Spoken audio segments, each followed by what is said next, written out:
Hello, good morning, and welcome to the latest oral webinar. Thanks very much for joining us this morning. I hope you're sitting comfortably with tea, coffee, or whatever takes your fancy, and a good supply of biscuits. We have two particularly relevant sessions this morning that will help each and every one of us brush up on skills and techniques that, if not required immediately, will certainly be of value at some point in the future. I'm Tom Kerr, for those of you who don't know me, Treasurer of Aura, and I will be your host for the two sessions that we're putting on this morning. So the title of the first webinar this morning is Job Hunting Strategies and Writing a Winning CV. I hope that's what you expected to hear from me when you tuned in this morning. There's a subtitle which is Practical Tips on Navigating the New Normal World of Job Hunting and Improving Your CV. Our speaker is James Rosenthal of Novus. James is an accredited transformational coach who sprang out of 15 years of corporate recruitment to set up Novus in 2019. He focuses on three areas: people looking for their next career move, career changers who need clear advice on what to do next and how to do it, and people going through major change, such as a shift to flexible remote working, managing redundancy, becoming a manager, or even starting their own business. So in this first session, James will focus on the CV. It needs to have impact. We were talking earlier that within the first 7 seconds, the CV wins or loses. So if you haven't grabbed the reader's attention in those first few seconds, the CV is likely to hit the reject pile. So James will give us some practical tips on how to create a concise, punchy CV that brings your skills and achievements vividly to life, that make your CV easy to read and ATS compliant. He'll expand upon that, I'm sure, with all the right keywords included. Tailor your CV to your target role and increase your chances of getting an interview, and use your CV to tell a powerful story that managers just can't ignore. Now, in this day and age, more than ever, a successful job search requires a strategy, particularly in this climate. Due to consideration, needs have to be given to personal branding, networking, relationship building, support infrastructures, and effective use of social media. Right, a few more words from me just to wrap up before I hand over to James. As ever, we'll invite you to pop your questions into the Q&A box at the bottom center of your Zoom screen. James will answer these at the end of the presentation. And also do remember, as is our wont, we will want you to give the session a rating. So we'll fire up a poll after the Q&A for you to give. Now, please do put a rating into this. Please answer the question, because that really helps us decide on future events and gives us a retrospective view of how the year has gone. Okay, James, I think that's enough from me. Are you ready? I am, yes. Thank you. Thank you very much, Tom, for the kind introduction, and good morning, everyone. As Tom said, I'm an accredited coach and recruiter at Novus Flow. So I help people to take control of their careers and also to improve professional well-being. And I'm really pleased to be here this morning to share some advice and tips and insight into job search strategies, and also, as Tom said, how to write a winning CV. I'm aiming to talk for around 15 minutes and there'll be plenty of time for your questions after that. So what does the current landscape look like? Well, it's certainly a very uncertain work environment we find ourselves in at the moment, and one that presents a lot of different challenges for all of us. And that's on both sides of the hiring fence. So whether you're looking for a job or equally employers trying to hire, there's lots of different challenges out there at the moment. This year, obviously, we've seen huge numbers of people across many different industries on furlough, and also, unfortunately, widespread redundancies. It's an incredibly competitive market in which to be searching for jobs. Obviously, some sectors are more resilient than others, and it's also important to note, very important to note, that a lot of businesses are still hiring. They have been hiring. People are finding jobs. People are thinking about moving. There is movement, or there has been movement in many different business sectors. So it's not all doom and gloom by any means. What it does mean, and what's very important, and is the thrust of the talk today, is that the onus is very much on you, if you are job searching, to take ownership and control of the process. And basically what we're seeing at the moment now when it comes to job searching is, I guess, two things. There are those people, perhaps some of you here, who are, I guess, in a forced type of job search that you weren't expecting at the start of the year. You may have lost your job, you may have been, I guess, a victim of a restructure or a redundancy process, and you're actively in the market and searching for a role and need ideally looking for something, something to land pretty quickly. I guess on the other side, there are those people who are perhaps still working and have worked sort of over this period, who've adapted to the working from home and remote working setup, and perhaps they've done it for the first time in their careers. And as Tom said at the start, perhaps sort of taking a step back and thinking about where they're at in their career, and thinking about possibly entering into a job search or the market next year, and looking for perhaps something that would give them a better balance, something that incorporates the flexible working that we've all experienced at the moment. So obviously these people are thinking about a move, but are maybe in less of a rush at the moment. So whatever situation you're in, whether you're actively looking or thinking about doing something next year, the key thing to say is that how you find a job and how you look for jobs requires an updated approach.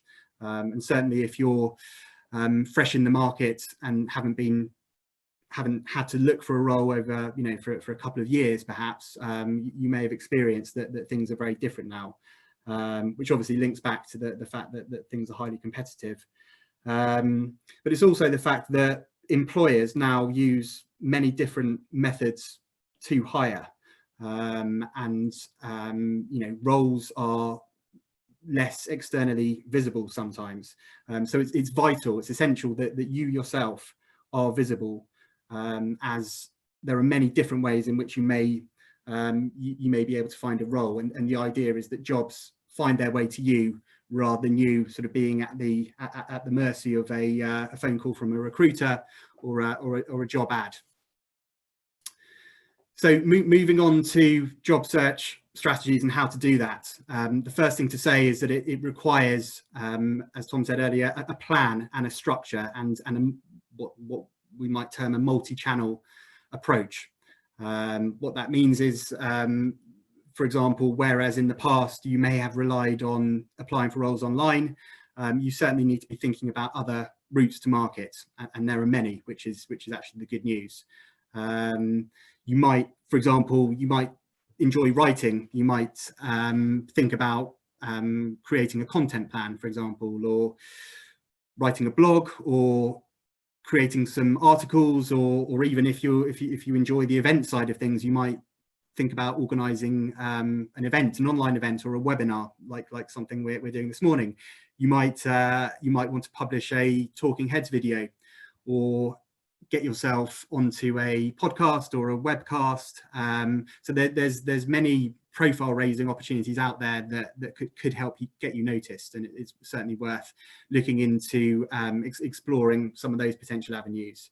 I mentioned just now online applications, and these are certainly still valid, and part of the mix. However, I guess the hit rate, or the chances of success in terms of application to interviews is incredibly low, and it's quite sobering when you actually look at some of the stats. But I guess in terms of practical experience, I've certainly spoken to lots of people who've basically told me that they've made hundreds of applications and literally not heard back from any of them, let alone get sort of receive a request for interview or a job offer from this avenue. So I think that clearly to anyone who's sort of applying for hundreds of roles and not hearing back. It's certainly worth sort of taking, pausing and reassessing that approach.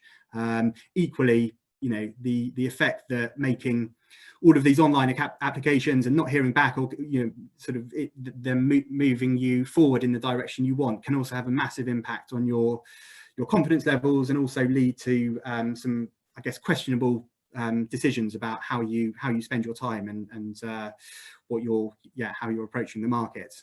And I guess this leads on to something that we call, or is called, the hidden market.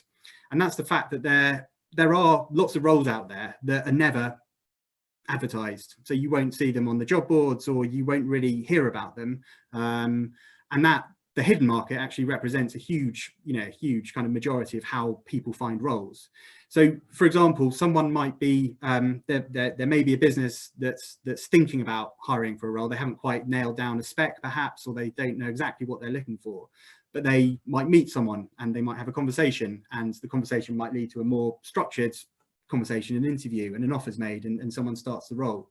And that is how a lot of people tend to find roles these days. It's through the hidden market. And why this is important is because, if you're going back to the earlier point of sort of visibility, if you're not visible, and you're not going to be in the frame for these type of roles, and it's also important because if companies can hire someone they like, or they know, or someone who's introduced them before going out to the wider market, they'll always do that. So it's important that you're tapping into this hidden market. The way to do that, different ways, which is helpful. I think social media certainly plays a very important part, and in particular LinkedIn, which I imagine many people will use. And if you're not doing so already, I definitely advise that you make use of the platform to build up your connections and increase your visibility. You can start by following some of your target companies or the key individuals within the sector that you would like to connect with, and as you move forward, you'll start to engage and contribute to conversations in the space. And as that happens, you'll soon really see the sort of the increase in your visibility. People will be looking at your profile. You'll get noticed by the right kinds of people, and many of those people will be hiring managers and decision makers. And when you're using LinkedIn, it's try sort of flipping it around and thinking like a hiring manager. So when starting off by kind of looking at your profile, for example, what are they going to see when they look at your profile? Is it up to date? Have you got a picture on your profile? Are you engaging with the platform? Are you posting content, as we talked earlier? You might post a blog that showcases your skills and expertise, or you don't have to do that. You might be you might choose to sort of comment on other people's posts. There's lots of different ways that you can interact with the platform, but essentially, it's important to kind of ask yourself, do you come across as someone that is attractive, to hiring companies, and might someone want to get in touch with you to have a conversation? I'll caveat this by saying, to be fair, most people don't kind of actively, or not everyone certainly actively engages on LinkedIn in this way, and you can kind of dip your toe in, and you don't have to sort of dive in and go all out on it. But it's certainly a route to market, and a bit of a missed opportunity if you're not sort of at least thinking about it. Moving on to the subject of networking, as Tom said, networking is a crucial part of a job search strategy, and it's a word, I guess, the idea of networking, especially sort of the idea of being in a big room and schmoozing and all of that. Most people don't kind of relish that. Obviously, a lot of the most networking is at the moment is done online, and it's it can absolutely, it doesn't have to be negative or something to be feared. It's it's actually just people talking to other people helping other people sharing what they're doing, and asking questions. And the thing is, with networking, you're thinking about other people, and you're not necessarily thinking about, you're not thinking about how you might find a job through networking. It's simply about building relationships and talking to other people. So that's networking, and all, you know, linking into networking is personal brand. Again, it's a bit of a buzzword at the moment, and it might not be everyone's cup of tea in terms of sort of pushing yourself out there. But I guess it's important in the context of the job market being competitive, and you know, how are employers going to find you if you know, if you can't be found. So I guess it's you know, personal brand is about thinking about, you know, what you want to be known for and how you communicate that to people. So we've all got, you know, we've all got experience, we've all got skills, we've all got expertise. It's about how am I going to position myself?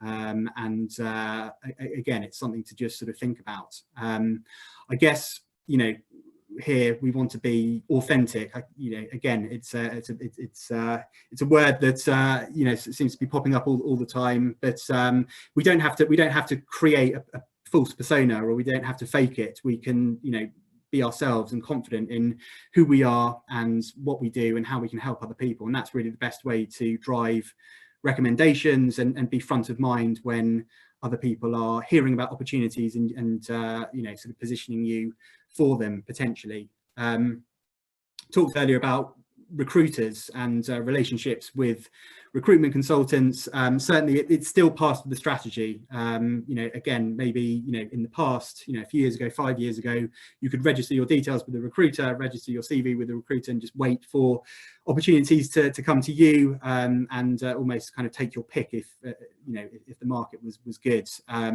That's not the case really anymore, albeit, you know, recruiters is still very you know, valuable and important in terms of helping you understand what's going on in the market, giving you a steer on salaries, hiring trends, other market intelligence. So my advice is to build and you know, continue working with a handful of trusted recruiters, people who understand you and show an interest in you, and you know, understand your space. And finally, obviously, your CV, which I'm obviously going to talk about in a little bit more detail shortly. But yeah, your CV needs to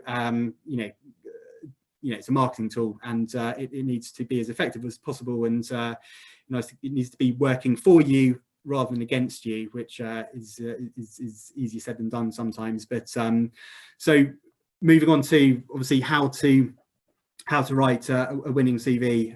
Tom said earlier, yeah, it's a matter of seconds. I think 7 seconds, roughly, give or take. It might even be shorter than that. That you have to grab the attention of hiring managers, recruiters. Otherwise, literally, you know, it's heading for the no pile. Unfortunately, it's a sobering statistic. It doesn't seem fair when you might have spent hours kind of pouring your heart and soul into creating a CV, and then the idea that it's just sort of tossed to one side is not great. But it needs to work for you. How do we do that? I think firstly, it needs to be concise and easy to read. You know, the sort of, I guess the typical rule is 2 to 3 pages, certainly no more than 3. You'd be surprised the amount of CVs that I've seen are literally, you know, 8, 9, 10 pages. It's just no one is going to read 10 pages. They said there simply isn't the time. So you need to be thinking about how to make it as concise as possible and obviously easy to read. Yeah, I guess less is more really when it comes to the text on your CV. In terms of what CV to use, there's essentially two standards or typical types of CVs: the chronological CV and the functional CV. The chronological CV is the one that most people tend to use. It's ideal when you've got a consistent and easy to understand work history, and it all kind of makes sense in terms of career progression. A functional CV is better if you've had a slightly more disjointed career history, if you've had a career break, if you've done different roles, if you've changed sectors a few times, and the functional CV leads by skills. So it's a different model. You might have both. You know, both can work and be effective. It depends on the role really. In terms of the structure, the basic points are name, mobile number, email address, location, and also your LinkedIn URL, which again, not a lot of people, not everyone puts that on there. But if you're on LinkedIn, you want people looking at your CV and also clicking onto your LinkedIn, because they're not they're not exactly the same, and people, you know, if they might be thinking about discounting you on your CV, but actually might click onto your LinkedIn and see some of the blogs that you've written, or see that you're an active kind of engager with content, and you're a thought leader in the space, and that might that's helpful too. Avoid putting you don't need your full home address, your date of birth, marital status, or photo, that they're not required. So beneath that you have the profile section, and we were chatting through this earlier on, that the profile section is basically the first thing that someone's going to read. And you basically need to use that to give them a really compelling reason to keep on reading. So again, keep it short and engaging. So, you know, 3 or 4 sentences. It doesn't need to be a long paragraph, but it needs to be straightforward, easy to understand. You know, the person who's reading the CV needs to understand immediately why you're a suitable candidate, and they also want to get a sense of your, you know, an overview of your expertise, any transferable skills, and you know, a career highlight is often a good thing to put on there. Avoid the sort of cliches of you know, passionate, energetic, hardworking. It's just yeah, kind of a waste of words really, and not necessarily relevant.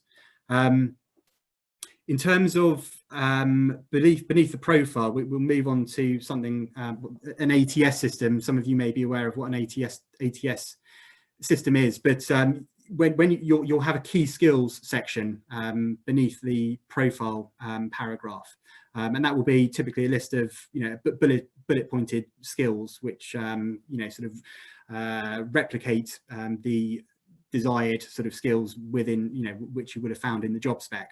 And that again, that visually, that just looks that presents your key experience and transferable skills in the right way, and also, yeah, make sure that your CV is going to be ATS compliant. The ATS is applicant tracking system. It's basically a piece of technology that many organisations, a lot of them now actually, especially the larger ones, are using to filter out candidates.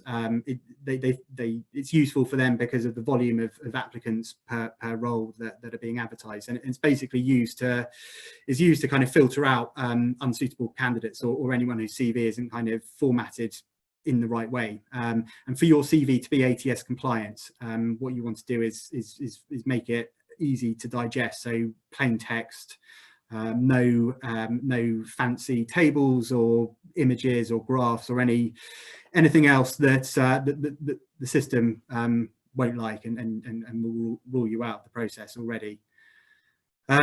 Moving on to, obviously, the main focus of your CV is going to be your work history. And the key thing here really is to say that you should be focusing on your achievements rather than simply listing a long list of responsibilities, which is still what most people will tend to do. It's more effective to focus on results, achievements, outcomes, etc. And the most effective way to do that is basically to explain very briefly the purpose of your role in the context of the business, and then, as I say, chart, you know, a handful of key achievements. It doesn't need to be each and every one. You know, choose 3 or 4 or 5, and express the achievements in terms of money, cost, clients, time, size, and as I say, that helps bring to life your experience in the most effective way. I think with work history, you don't need to go back and list literally every single job that you've ever done, your whole sort of career to date. Go back 15 to 20 years max, and make sure that obviously you're giving the most amount of detail around your current role, rather than, again, I see a lot of CVs where there'll be huge amounts of information from a role that was not really relevant for this one, and it was 10 years ago, and that's just that's just not necessary anymore. Beneath the work history, you'll list your education and academic achievements, any qualifications relevant to this specific role, and the final part of the CV will be your interests, activities, hobbies section. This is your opportunity to leave a strong, lasting impression on the reader, and convey a sense of your your personality and suitability for the role, and make sure that you're memorable amongst amongst other candidates they might be considering. There might be, a lot of people tend to put just, cinema, films, reading, sport, gym, etc. And it's a missed opportunity. I think if you can bring to life some of your hobbies or anything that you're involved in, and even better when it relates to, the sector that you're applying to or the role that you're applying for, that's really helpful. In terms of common mistakes on the CV, I think the main one is certainly failing to tailor the CV to the specific role. Again, it's very easy, especially if you're in the midst of applying for hundreds of roles online, to just sort of fire out the same CV to every role in every organisation. But not a good idea, because it's you have to take time to tailor the role specifically. Maybe play around with some of the ordering of your experience, and think from the viewpoint of the reader. What do they want to be reading about? Something that's relevant for this role and this business, or something that is completely irrelevant? And so make sure that you spend some time tailoring it. Mentioned earlier kind of about avoiding all of the sort of overloading the CV with buzzwords or jargon, and industry specific jargon, which might not be relevant to the role that you're doing, but not the one you're applying for, and that will turn someone off. So that's a few common mistakes. Cover letters, are they, a lot of people wonder, are they worth it? I think the short answer is yes, absolutely. It's worth writing a cover letter, especially if you know the hiring manager, or you can identify someone to write a letter to. It doesn't have to be a long letter, just something that's short, concise, well written, different to the CV, not just sort of a copy and paste job, but that can sometimes make all the difference in getting you in front of someone. So moving on to the final part of this presentation, and thinking about how can I improve my performance, how can I get better results, how can I sort of be stand out in this market and be more effective. I think the first thing to do is to regularly evaluate how your job search is going, and assess whether you're spending your time wisely. And we talked earlier about people who are applying for hundreds of roles and not hearing back. It's certainly time to sort of switch up that approach.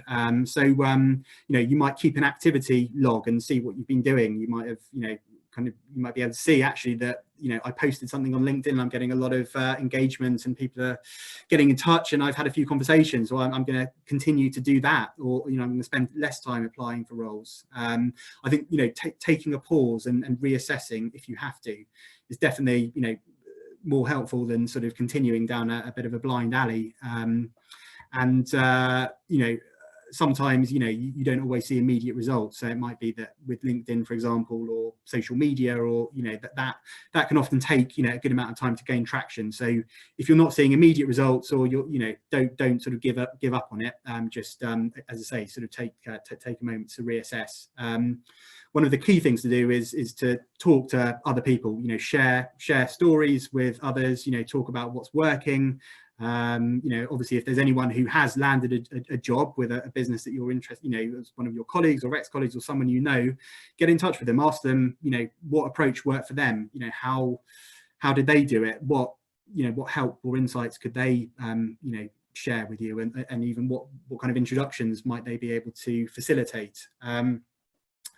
I think dealing with rejection is, certainly a key thing, and everything, something everyone will have to sort of, sort of deal with. It's at some point during a job search. Obviously, as humans, we're not really equipped to kind of handle rejection well. Although, I guess the key here really is to try and take any learnings or feedback that you might be able to get. So asking for feedback, if from sort of CVs to applications and any conversations that you're having, and don't take it personally. Just learn what needs, learn any lessons, move on. I think in terms of job searching, there's so many reasons why other people get offered jobs, and it's usually nothing that you've done yourself. It's just one of those things. So I think by focusing on the positives and concentrating on those, and not dwelling for too long on any setbacks is key here. And the very final thing to say is, obviously, I'm aware that job searching can feel very, feel like a very lonely place when you're in the thick of it, and you can feel kind of isolated and cut off. But you're certainly not going through this alone. You don't have to experience you don't have to experience it alone. There is help and support out there, and a lot of the time, an external perspective, or a conversation with someone, or just someone else's viewpoint is just a thing to help get you out of a rut if you're in a rut, and enable you to take the next step forward. So thank you very much for listening, and yeah, delighted to answer any questions you may have. Thank you. Thank you, James. That's a really interesting presentation. Thank you for that this morning. Oh, there's a question that has just popped in. I was just about to fire a question on my own, but let's go to the Q&A. Anonymous attendee. This was going to be my first question too. Can you say more about LinkedIn and CVs? So can you tailor the LinkedIn profile to be more functional, in uppercase? They seem to be very chronological. And the second part to it, also, once you've done a LinkedIn profile, it seems less adaptable to tweak according to individual jobs compared to the CV. Sure, yeah. So I think with the LinkedIn profile and the CV are not the same thing. I think the link, focusing on the LinkedIn profile. The LinkedIn profile is actually an opportunity to be a bit more, I guess, creative with a bit more creative with how you're positioning yourself. So one of the things on LinkedIn is the summary section at the top, which is there's no kind of rule as to what you write in that summary section. Whereas obviously I mentioned earlier with the CV and the profile, it's very much about conveying your key skills, your core competencies, some of the key achievements that you worked on. But on your LinkedIn summary, it could be completely different. It can be as quirky as you like.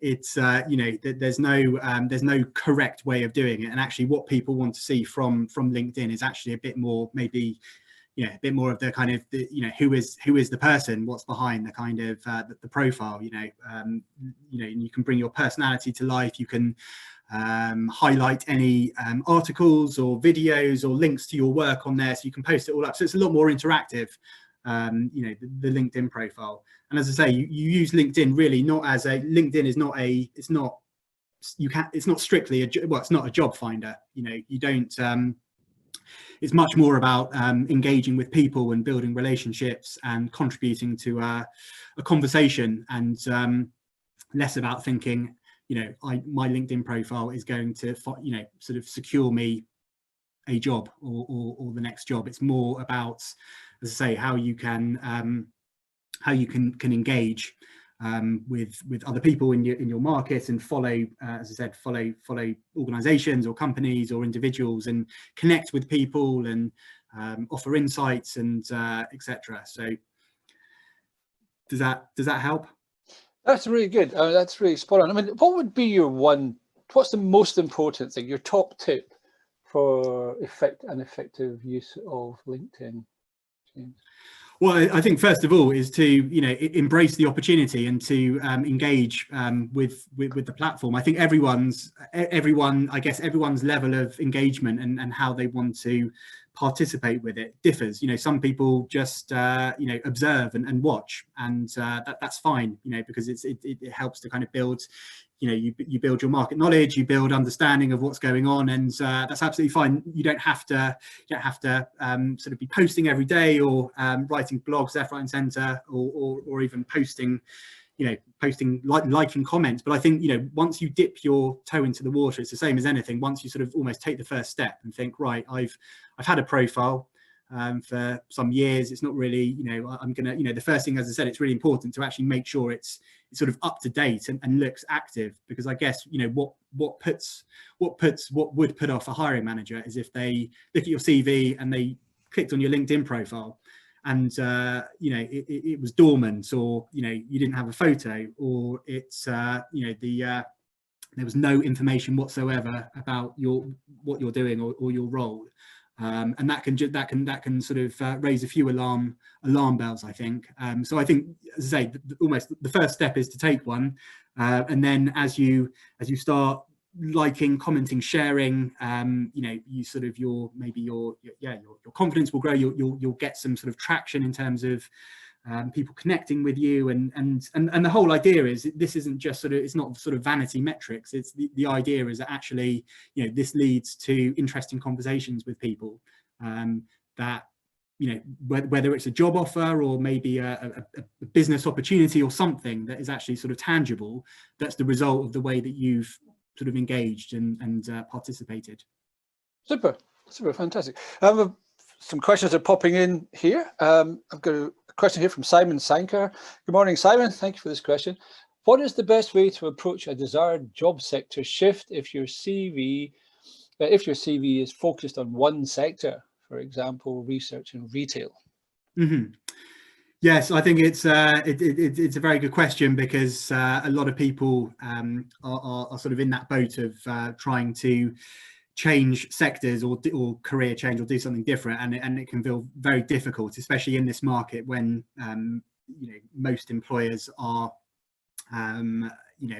they're incredibly kind of risk averse at the best of times. Especially now, it's it feels like a bit of a risk to hire someone who doesn't have expertise or experience in the sector. So how might you do that? I think first of all, it's important to kind of think where are some of the bridges here between where I am at the moment and where I want to get to. Is there a client, for example, that I've worked on or worked with in the past that is a bit of a facilitator, or do I know someone within who do I know within the target industry that I might be able to talk to and get a bit of sort of insight and an understanding of how they kind of change sectors themselves. I think to some extent it kind of depends on how different what you're doing at the moment is to where you want to get to, but I think in terms of there's it's not impossible. People do change sectors, and I think it's the key thing is thinking about what where are some of the dots that I might be able to connect. Is there someone I know who's made a similar move that I can kind of leverage a bit of insight from? Is it a case of kind of working my CV to maybe move it to, if it's chronological, one of the chronological CVs as discussed, maybe it's better to lead by skills, so that there's less of a flavour on the industry that I'm in at the moment, and I can lead on my transferable skills and position myself that way. Maybe, going back to the LinkedIn, or just the idea of actually, if I start writing about, the sort of things that I'm, interested, if I talk about, sort of making that move into the sector that I'm trying to get to, and can showcase some of my experience or enthusiasm or transferable skills, there might be someone who picks up on it, who might want to have a conversation. So there's no sort of simple, easy answer. There's no kind of magic silver bullet to it, but it's kind of thinking creatively about, as I say, how can I pull together, lots, some of the different sort of ways of doing that, and understand that I might not get there immediately. I might have to, take a different type of role that gets me one step closer to where I want to get to. Yeah, it's a very valid point. I mean, the thing about the research skill set is it's very transferable. So the interrogation skills, the management skills, meeting management skills, it's all very applicable. And if you've worked in retail, those front end skills that have been utilized there will lend themselves very much to any market, financial or otherwise. It's then just simply a matter of learning about the new market, which can be done with the help of mentors. But moving on to the next question. Do you have one from Irene Rosenthal? Thank you, James, for an excellent presentation. Do you have any tips? This may be applicable to a lot of our members. Do you have any tips for being considered too senior for roles? How does one address that issue? Yeah, it's an interesting one, because it's I think this year we've actually seen a bit of a shift where actually employers are starting to place actually more value, you know, to those who have experience, who've sort of been in the industry for longer, and who can bring that range and level of experience and wisdom and you know, experience of kind of previous downturns, which is obviously going to be sort of important over the next few years, and sort of leverage that wide range of experience. I think one of the things, you know, what you don't want to, you know, you don't want to be discounted by someone looking at your CV and thinking you're too experienced. So one of the things I mentioned earlier was actually thinking, you know, with the sort of work history or career history, you don't need to go back and chart every single position that you've had. You can, you know, you can go back 15 years and you can take dates off your degree or education, and that will avoid some of the you know, sort of the age bias that might come up. I think in terms of, you know, how do you do that when you're talking to someone? I think it's you know, you have to, you know, you have to, I guess there's no hiding the fact, and you have to kind of deal with it. It is what it is, and you have to, you kind of have to sell that experience and the benefit to the client. And the benefit to the client is that they are getting, you know, yeah, kind of years of experience or a wealth of knowledge and wisdom, and you know, the ability to kind of help develop, you know, more junior members of the team. And especially now, you know, sort of first-time managers, for example, are, you know, they're having to deal with a real range of kind of different challenges that you know, it's not easy for first-time managers. So someone who's really experienced can you know, can help on many different levels. And I think, yeah, the idea, I guess, ultimately is to kind of embrace it, and to not kind of undersell yourself, but to basically, you know, demonstrate why, you know, the specific role that you're applying for or that you're going for, you know, why is it of interest, and having a really compelling answer to that. And then obviously what the employer gets on top of that is, you know, kind of position it as a bonus. I think it's also possible to put forward a kind of shift in orientation. I mean, for example, you can go from a research director role to a resident expert, which may be seen as a lesser grade of role, but equally important within the firm. So there's something to be said about the titling that you put forward. Anyway, enough of me. Given space constraints, James, is an interest section on a CV necessary? My view is that it certainly is. I think in terms of space constraints, what I'd say to that is I think you have to, you know, you have to be ultra kind of critical of, or you have to be ultra aware when you're looking at your CV. If it's longer than 2 or 3 sides, as I mentioned earlier, it's too long. I think that it's as simple as that. But that includes, you know, the interest section. As I say, it's what if someone's still reading at that point, what are they going to, you know, I think that, you know, you have to wonder, what are they going to want to read about? You know, is it that sort of final paragraph or insight into you as a person, and your individuality and your experience, and how it, as I mentioned earlier, how it relates to, you know, the role in their business, and that, or talking further about possibly a role that, you know, an extra bullet point or information about a role that was that was done sort of 15 years ago and isn't relevant. I would argue that an interest section is definitely, you know, key and should be on the CV, albeit again it's 3 or 4 sentences. It's not a huge chunk, but I think it should be on there. That's my view. I know others may disagree, or there's no hard and fast definite rule, and that's the thing actually with CVs. You know, there's no absolute rights and wrongs, but it's about, yes, it's how do you maximize the message, the impact of the message and the value, and I believe there's good value in getting an interesting interest section across. That's great. James, don't be abashed about giving your perspective. We're that's what we want to hear. We're tapping into your 15 years of recruitment experience. So yeah, next couple of questions more. How do you approach a connection or a shared connection on LinkedIn who has a role advertised in his or her company?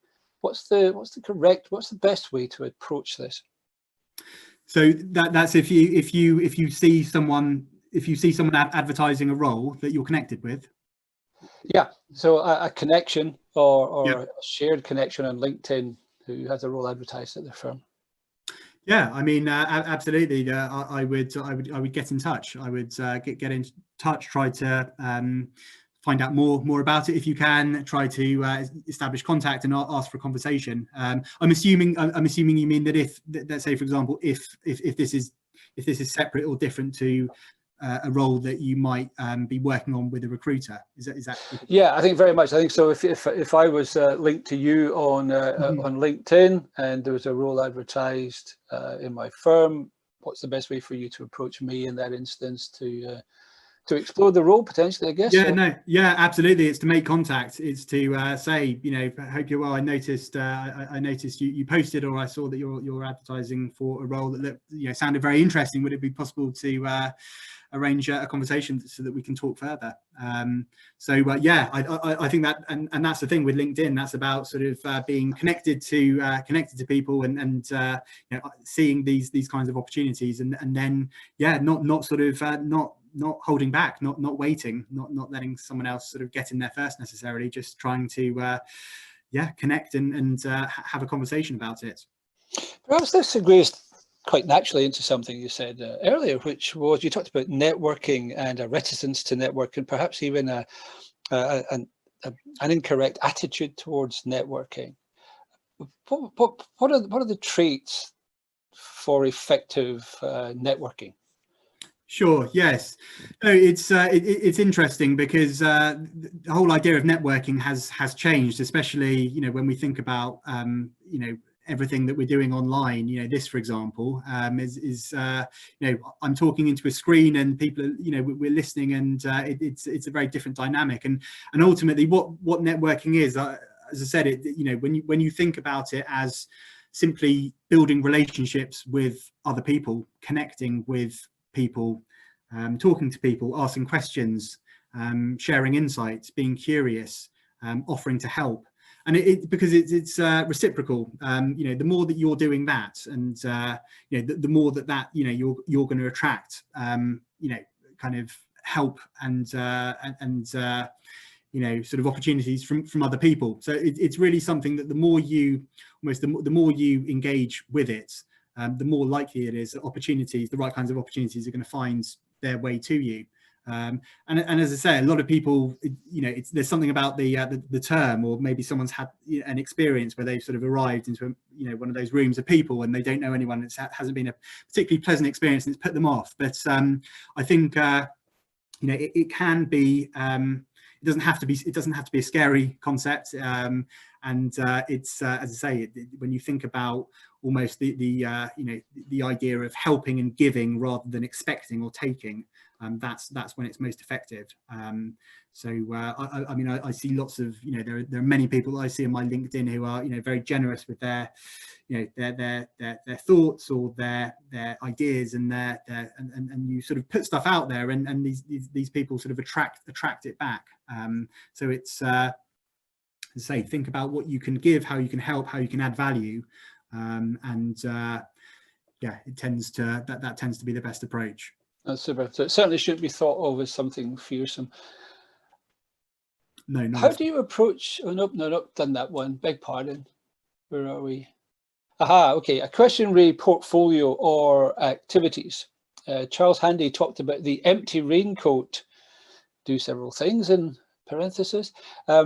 If, say, you'd been doing, say, 2 or 3 activities in the voluntary sector, non-exec director, help in a school, etc., during a career break or between jobs, how to tackle that in the chronological bit of LinkedIn when it's not one employer? Mm-hmm. Yeah, that can be tricky with LinkedIn when you've been doing lots of lots of kind of short-term things, or things that may not be directly relevant. I mean, you don't have to include all of those things into your LinkedIn profile. I think there are different, you know, you can add them in, but it doesn't have to be, they don't have to sort of kind of chart chronologically in that way. Okay, there's a lovely question here from Sujata. Apologies if I haven't pronounced that properly. Thanks for a really helpful session. How do you describe yourself on LinkedIn when you're not in a job at the moment? Great question. Yes, yeah, good question. Describe yourself how you want to be, how you would like someone to find you. So if you're a research manager or an insights director, but you're not currently working, that doesn't matter so much. It's much better to, because basically with recruiters or anyone else are able to kind of search for you, or in order for your profile to come up in the right searches, if you're trying to be found, that is, use the job titles that you want to be associated with. So it might be your previous title or your target job title. That's preferable. I mean, some people do put available for work or looking for opportunities. That's fine as well. But in terms of search criteria, it's better to stick to the kind of job title that you want for the target role that you might be hoping to secure. Okay, cool. Are you already seeing a move towards employers being open to consider people from further afield in preparation of working from home more on a permanent basis? Yes, yeah, I think things are still, things are still a little bit up in the air in terms of, because I guess most businesses or most organizations are home working at the moment, and as to when that sort of changes or what happens with hybrid working or return to the office or what have you, I guess is anyone's guess really at the moment. But certainly in terms of sort of the talent pool, when we think about employers being able to hire people who, from further afield, and for these people to kind of work effectively from home, absolutely, it's it creates creates a very different kind of dynamic to how businesses hire, and also what type of role you might previously have been unable to, if you're London based, for example, then there might be a business in up north somewhere, or vice versa, that you wouldn't even have thought of previously. But absolutely, that's a potential sort of new way of searching for roles and being hired. Because we're really putting you on the spot here this morning, James. Well done. Good response to all of these. We've actually gone through all the questions there. I mean, a question I'll put to you. Well, recruitment's a two-way thing. It's a matter of the right person for the job, and it's a matter of the right job and company for the person. How do you deliver that message to individuals, particularly when looking to bolster them or lift their spirits come time of rejection? Everyone suffers rejection. How do you best express that?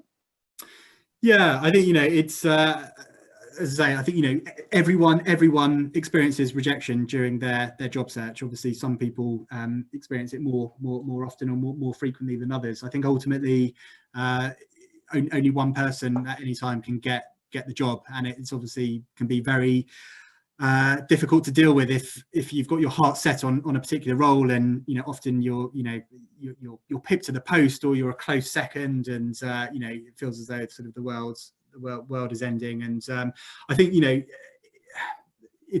is difficult, and it's but I guess the thing really is to try and focus on the positive, the positives of the experience. Maybe you've sort of gone through a process, and you've met someone who you can connect with, and you're building some new contacts that you might be able to leverage for the future.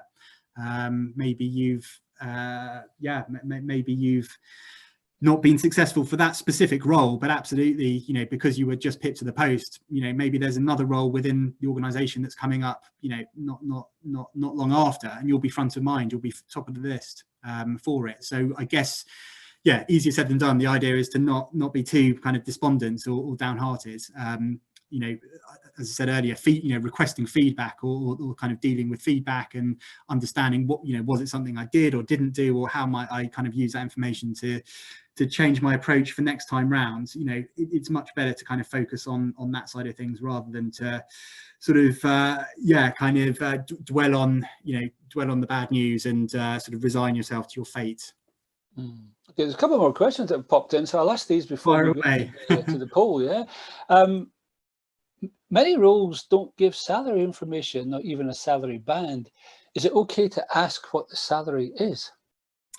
Yes, yeah, it absolutely is, and yeah, I think if you know, when we look at, you know, advertised roles or roles on LinkedIn, don't give salaries, and it can be difficult to know, you know, what level the role's being pitched at, and obviously what you don't want to do is sort of get involved in a process and find out, you know, at late stages, or, you know, as you're being offered the role, it's, you know, sort of it's a completely different ballpark. So it's, you know, ask the question is my advice, whether you're working with a recruiter. I mean, a recruiter will always tell you what the salary is, or what the salary bracket is. If you're dealing directly with a business and you're applying to them direct, you know, you can ask them, you know, not necessarily, you know, you don't in a blunt kind of way, the first thing that you want to know is what's the salary, but, you know, sort of if you're having a conversation with them, or you know, weave it into a conversation quite early on, so that you avoid kind of wasting your own time or their time, and equally they should, there's nothing to hide, you know, they should, and you know, they will be kind of upfront about what they're paying. It's just sometimes, yeah, maybe it's not possible to kind of show the salary. Okay, a couple of quick questions. I'll nudge it to a couple of quick responses, and then we'll go on to the poll. What's your view on the open to work banner on LinkedIn profiles? I personally, I don't have a problem with it. You know, if I think it's helpful to know who's open to work and who's looking for work. I think, you know, some people, I know from speaking to some people feel a bit, you know, embarrassed, or they don't want to, you know, they think there's a bit of a stigma to it. As a recruiter, or people who looks at profiles, I certainly don't. There's no sort of bias from my side, or I don't have an issue with it. I say it's personal preference. I quite like it. I think it looks fine. I don't have an issue with it, and no business that I've spoken to has said to me, you know, I don't want anyone who, I wouldn't consider anyone who is open to work. I think it's you know, it's nothing to sort of be embarrassed about, or you know, sort of yeah. I think that's a hugely important point. So I think there'll be a great level of understanding, particularly in this time of the circumstances. Exactly. If ever there's a time where it won't be judged, it's now. Absolutely. So what weight or relevance do employers and recruiters put on CPD? I think you know, employers probably more so than recruiters. Yeah, I think, you know, CPD is incredibly important, because I think, you know, learning, or a desire to learn, and sort of investing in yourself, or upskilling, and being aware of perhaps areas for development or growth, you know, kind of says a lot about you as a person, as an individual. And I think yeah, absolutely, you know, it's you know, it's you know, it's important. It's something that employers kind of do look for, you know, evidence of, whether it's, you know, kind of yeah, whether it's self-funded development, or things that you've done through work. I think yeah, those kind of things, and that goes to the point of the education and sort of qualifications part of your CV, to include absolutely things like that are relevant to your role, and to the you know, that will ultimately benefit the employer as well. That's James, you had quite a set of questions put to you, well fielded. If you're a cricketer, I think you've been line for the national team. Thank you for that. That's really, really useful. I didn't put a constraint on time, because I know the topic's of huge interest to so very many of the listeners. So the poll is now up on screen. So thank you very much, James. Can I urge all participants to complete the one question poll? Far from onerous, so please do pop an answer in there. It's on your screen now. I'll leave it there in view for up to a minute. Whilst that's being done, it just gives me a further opportunity to thank you, James, for the presentation this morning. We'll, of course, be hearing from you again at 11 o'clock. Hopefully, all our listeners will be coming back to join us at 11. If you haven't signed up for it, you can still do so on the Aura website. So please please do that, and we'll have the second part of this double header this morning. So thank you again, James, and thank you to... Yeah, thank you, Tom, and thank you, everyone. Thanks for the questions.